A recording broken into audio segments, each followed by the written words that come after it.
Здравейте всички, надявам се да сте добре. Както виждате, аз се включвам от едно малко по-различно място, защото в момента вкъщи тече голям ремонт, но това няма да ни спре да говорим за един много хубав повод, а именно номинацията на Остайница на Рене Карабаш за международната награда Букър.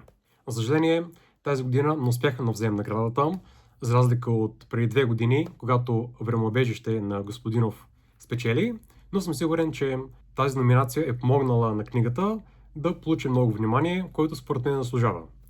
Нека да я разгледаме, да видим какво всъщност е Остайница и заслужава ли тя вашето внимание.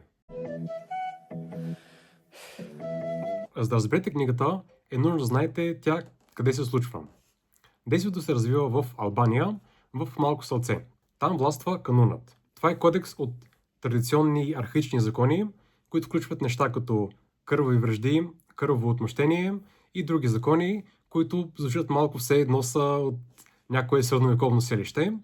Но както самата Рене ни обяснява, тези събития са абсолютно реални, този кодекс е реален и тези събития се случват на около 500 км от България. Това е място, където мъжете живеят за честа, а жените живеят за да раждат момчета, които да продължат рода. Друг обичай, който има по тези места, е това една жена да стане остайница. Това означава тя да даде клетва, да не се омъжва и да започне да живее като мъж. Тя реже косите си, може вече да носи оръжие, носи мъжки дрехи, държи се като мъж и може да бъде глава на семейство. И това е един вид нещо като легална смяна на пола. В тези брутални и патриархални времена живее Бакия, млада жена, която решава да стане остайница, за да се спаси от уреден годеж, който тя не желае. Още от самото ѝ раждане научаваме, че нейният баща, който е бил бивш кмет на селото и един истински суров мъжки мъж, той искал да има момче, който да продължи рода му. И за Бакия, тя през целия си живот има този товар върху себе си, че се е родила момиче, а не момче. И така, ние започваме да следим живота на Бакия, нейният брат Салей и нейните родители. Отначало сюжетът е малко разпокъсан, движим се напред-назад във времето, виждаме отделни фрагменти от живота на тези хора и малко по малко си навързваме картината на това, което се случва. Някъде около средата сюжетът реално се забързва и вече имаме интриги, имаме кръвови вражди, има отмъщения, имаме тайни, имаме любов. Така че този роман има доста, с което да ви задържи вниманието. Не са само тъжни сцени на селски живот и затваряне на буркани. И тук, може би се питате, добре, какво е толкова специално за Остайница, че той да бъде номиниран, а не един от десетките други романи, които се издават у нас. Истината е, че за мен това е един роман за свободата. Това е книга за смелостта да се отречеш от закървелите традиции и да имаш волята да живееш собствения си живот и да преследваш своето щастие.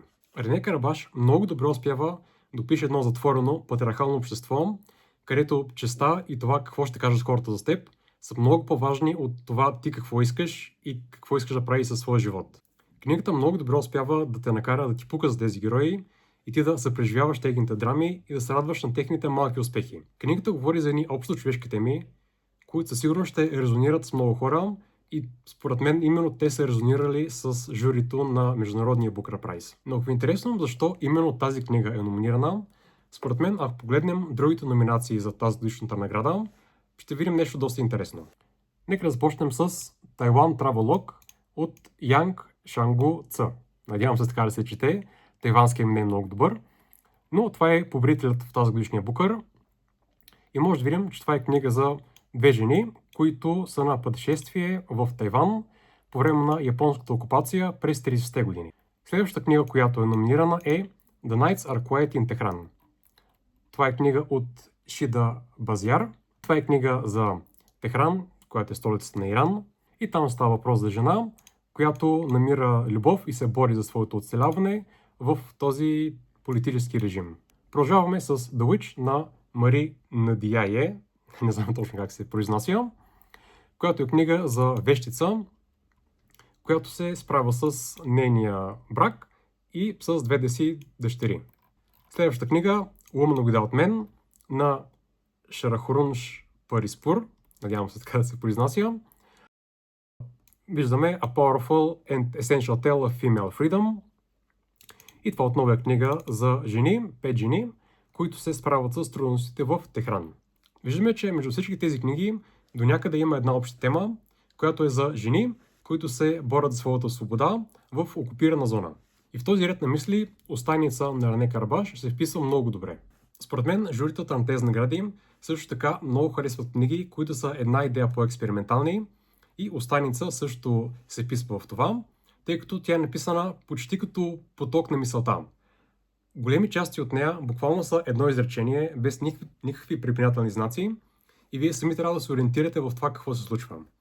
Но според мен това наистина помага на тази история да звучи още по-искрена, да звучи наистина като изповед, а не като история, която просто четем някъде. И спокойно, тази експерименталност изобщо не прави книгата трудна за четене. Нямах никакъв проблем да разбера какво се случва през всеки един момент. Това не е Шекспир или Умберто Еко, така че мисля, че това не е проблем. Също така, книгата е доста лирична.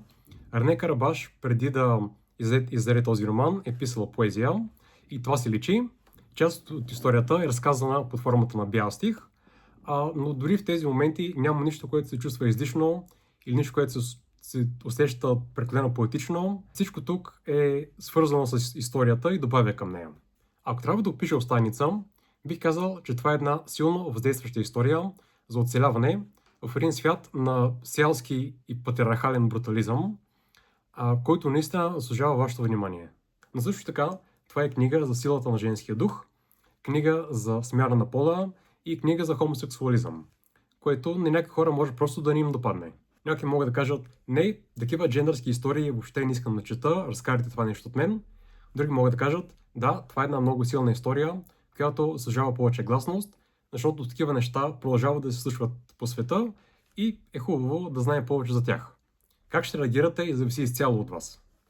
В заключение, това е една много силна история, която до някъде може да е поляризираща, но не са ли такива най-хубавите истории? Личи си, че е писана с много любов и с много грижа от Рене Карабаш и абсолютно литературната стойност е много висока. Харесва ви или не, тази книга продължава да слага България на литературната карта на света, което всички може да се съгласим е чудесно. Ако може да пълним площади и да крещим за Бангаранга, със сигурност може да отделим и малко национална гордост за тази книга. Да се радваме, че тя съществува, да подкрепим автора и с нетърпение да чакаме новата книга на Рене. До скоро!